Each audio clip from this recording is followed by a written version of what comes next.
Salut la Feel Good Family, j'espère que vous allez bien et je suis très heureux de vous retrouver dans cette nouvelle vidéo dans laquelle on va parler de magnésium.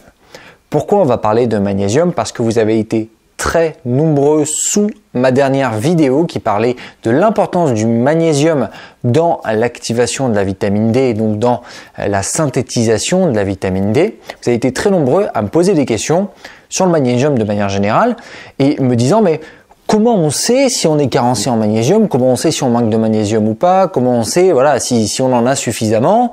Vous m'avez posé aussi pas mal de questions sur la posologie, on y reviendra. Mais donc dans cette vidéo, je vais vous expliquer comment vous allez pouvoir diagnostiquer médicalement une carence en magnésium et comment vous allez pouvoir le faire sans passer par la case médecin. Voilà, c'est moins précis évidemment, mais on va le voir dans cette vidéo.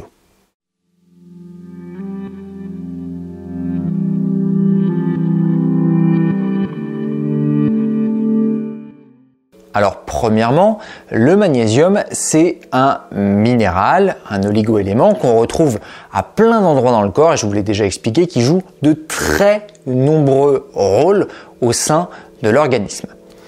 Pourquoi c'est intéressant de comprendre déjà où se situe le magnésium? Parce que ça peut être intéressant de comprendre en quoi c'est pertinent de faire certains dosages. On y reviendra. Mais le magnésium, déjà, vous le retrouvez à environ 65% dans la constitution de vos os. Donc, si vous voulez des os solides, évidemment que le magnésium est important. Ensuite, vous retrouvez le magnésium à environ 34% dans les cellules de manière générale et à environ 20% dans les cellules musculaires, donc dans les muscles. Donc, le magnésium est extrêmement important pour la fonction musculaire. Et vous le retrouvez à seulement 1% dans le sang. Donc là, vous voyez que le total fait 100%, mais vous en retrouvez aussi de ce magnésium dans les urines parce que le magnésium ne peut pas être stocké, il est utilisé en permanence et donc tout ce qui n'est pas utilisé va être redirigé par les reins au niveau des urines. Voilà, donc ça va être évacué. Donc sur le plan médical, on a la traditionnelle prise de sang qui va nous permettre de définir si oui ou non on est en déficit de magnésium, en carence de magnésium, en manque de magnésium, comme vous voulez. Alors il y a plusieurs éléments qu'on peut doser. Le premier élément, ça va être le dosage qu'on dit sérique, ça va être un dosage sanguin et donc on va chercher dans les 1% de magnésium du corps. C'est pour ça que c'est parfois pas forcément pertinent, mais voilà, on va chercher à savoir la concentration sanguine parce que cette concentration sanguine est malgré tout importante. On va chercher à savoir quel est le dosage. Je vous mettrai à l'écran les dosages, les bonnes valeurs qu'il faut avoir. Mais c'est pas suffisant. Il va falloir aussi faire un dosage qu'on va dire un dosage cellulaire. Plus spécifiquement, ça va être ce qu'on appelle un dosage érythrocytaire. Et donc ça va être aussi intéressant pour savoir quelle est la quantité de magnésium en présence dans les cellules. Et ça aussi, c'est très très important pour l'équilibre des cellules. Ensuite, on va aussi pouvoir faire un dosage au niveau des urines. Pour le coup, là, ça va pas être la prise de sang, ça va être un test urinaire qui va nous permettre de voir quelle est la quantité de magnésium dans les urines. Et ça aussi, il y a des taux à respecter. Le seul endroit où on ne peut pas faire des mesures du magnésium, c'est évidemment dans les os, c'est beaucoup plus compliqué. Donc, quand on a ces tests médicaux, en général, on fait un test sanguin classique et on a tendance à juste regarder le magnésium sérique.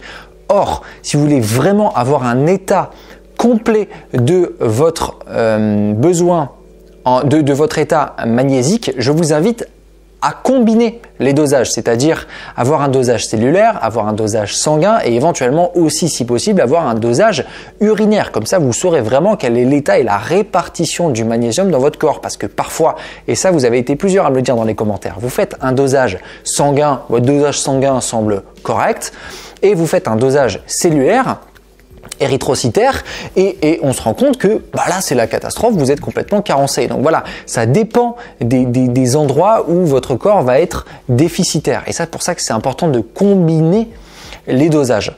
Mais évidemment, on n'a pas tous envie d'aller faire une prise de sang, on n'a peut-être aussi pas tous le temps ou peu importe, on n'a pas envie, voilà, c'est tout.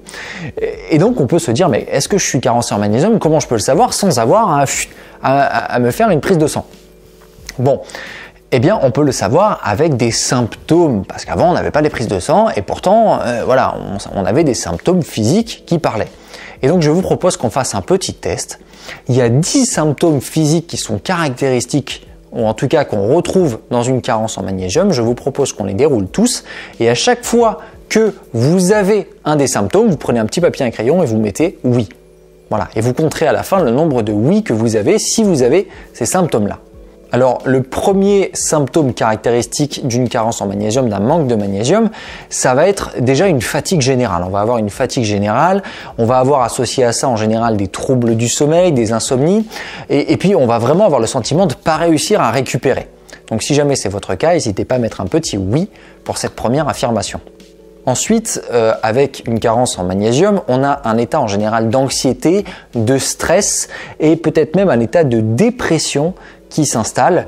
Donc si c'est votre cas, c'est pareil, n'hésitez pas à mettre un petit oui. Ensuite, on va retrouver tout ce qui est de l'ordre des crampes musculaires. Quand on a des crampes musculaires en dehors de l'effort, bien sûr en dehors de l'effort physique, alors là, il faut se poser des questions. Si jamais notamment vous avez des crampes au niveau des trapèzes, vous sentez que ça crampe un peu au niveau des trapèzes, que vous avez une sensation un peu de courbature, si vous avez des sensations pareilles aux épaules, en général c'est assez caractéristique. Sinon, si vous avez des douleurs de règles aussi, parce que ce sont des crampes pareilles au niveau du bassin. Si vous avez par exemple des crampes par exemple intestinales, les crampes intestinales, ça peut être aussi un signe d'un manque de magnésium. Donc si vous avez ce genre de symptômes, bien sûr en dehors de l'effort physique, alors vous mettez aussi un petit oui. Ensuite, quatrième symptôme assez caractéristique, c'est quand on a des vertiges, des nausées, des étourdissements et parfois même des vomissements qu'on n'explique pas, bien sûr, qui ne sont pas attribuables à un virus ou quoi que ce soit d'autre. Alors là, vous pouvez aussi mettre un petit oui. Ensuite, si vous ressentez aussi beaucoup d'irritabilité, que vous avez des troubles de l'humeur, des sautes d'humeur, alors ça aussi, ça peut être attribuable au magnésium, parce qu'il régule aussi beaucoup le système nerveux. Et donc, voilà, quand on n'arrive pas à gérer ses nerfs, entre guillemets, voilà, ça peut provenir d'un manque de magnésium. Donc, n'hésitez pas à mettre un petit oui si vous êtes concerné par ce symptôme. Ensuite, sixième symptôme, ça va être tout ce qui est difficulté de concentration, difficulté de mémorisation. Si vous avez ce type de symptôme, petit oui. Ensuite, septième symptôme, si vous avez des maux de tête ou des migraines, c'est pareil. Ça peut provenir d'un manque de magnésium, d'une carence en magnésium, donc n'hésitez pas à mettre un petit oui. Ensuite, si vous avez une digestion qui est relativement lente, voire que vous avez des problèmes de constipation, ça peut aussi provenir d'un manque de magnésium, vous pouvez mettre un petit oui. Ensuite, si vous avez des troubles du rythme cardiaque, type palpitation, tachycardie, ça aussi, ça peut provenir du magnésium. Et surtout si vous ne l'expliquez pas par d'autres facteurs. Par exemple, si vous n'avez pas bu un café juste avant et que vous allez commencer à avoir une tachycardie, là, effectivement, ça ne s'explique pas par le café. Donc voilà, ça peut être le magnésium. N'hésitez pas, en ce sens, à mettre un petit oui. Et enfin, si vous êtes touché par des problématiques soit d'asthme, soit de diabète, soit d'ostéoporose, vous pouvez aussi mettre un petit oui parce que ça peut provenir aussi d'un manque de magnésium.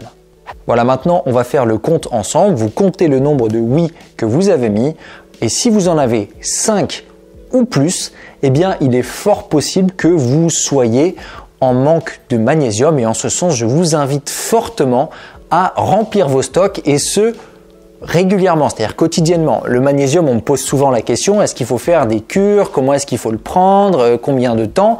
Eh bien en fait ça dépend de votre apport alimentaire parce que si votre apport alimentaire est trop déficitaire en magnésium, automatiquement vous n'allez pas réussir à refaire vos stocks quotidiennement. Vous avez compris, on ne stocke pas non plus. D'ailleurs, vous n'allez pas donc réussir à avoir suffisamment de magnésium au quotidien pour fonctionner. Donc, dans ce cas-là, il faudra soit se supplémenter, soit augmenter la part alimentaire de magnésium. Et comme aujourd'hui, 75% de la population française, en tout cas d'après l'étude Suvimax, je vous en ai déjà parlé, est en déficit de magnésium, je vous invite en général à vous supplémenter. Voilà. Donc, pour ce qui est des types de magnésium, ça aussi c'est une question qui est fortement revenue. J'en recommande particulièrement 2. Elles sont dans la description. Je vous mets les liens qui sont, que je recommande vers des partenaires avec des produits de qualité. Lien dans la description si ça vous intéresse. Quoi qu'il en soit, pour vous expliciter ça, il y a 2 formes que je recommande. Un, c'est la forme citrate. C'est une forme avec une très bonne assimilation et qui n'a pas les inconvénients que peuvent avoir beaucoup de produits de magnésium en termes de troubles digestifs. C'est vrai que certains magnésium occasionnent des troubles digestifs. C'est pas le cas du citrate de magnésium. Ou alors, vous pouvez vous tourner vers une autre forme qui est aussi extrêmement intéressante, qui est très bien assimilée, c'est la forme bisglycinate. Celle-là non plus n'occasionne pas de troubles digestifs, donc je la recommande aussi fortement. Pour ce qui est de la posologie, parce que vous m'avez toujours dit « Ah, mais combien ?» ou alors « Tu l'as pas précisé, machin », rassurez-vous, c'est très facile, le magnésium, c'est 6 mg par kilo de poids de corps. Donc vous faites 6 fois votre poids et vous avez le nombre de milligrammes de magnésium que vous devez consommer quotidiennement. Donc plus vous êtes lourd, plus vous avez un besoin et c'est bien normal. Voilà, parce que vous avez du volume à alimenter en magnésium. Voilà la Feel Good Family, j'espère que cette vidéo vous aura plu. N'hésitez pas à me poser vos questions dans les commentaires si d'aventure vous en avez d'autres. Je me fais un plaisir d'y répondre à chaque fois. Là, ces derniers temps, c'est un peu compliqué. Je suis un peu fatigué pour différentes raisons que je vous ai évoquées sur Instagram ou en story sur YouTube. Mais bref, c'est pas le sujet. Donc j'essaie de répondre à tout le monde. Si cette vidéo vous a plu, n'hésitez pas à lâcher un gros pouce vers le haut en bas de la vidéo, ça fait super plaisir. Abonnez-vous à la chaîne, partagez cette vidéo autour de vous, ça m'aide énormément. Moi d'ici là, je vous dis à la prochaine. Prenez soin de vous.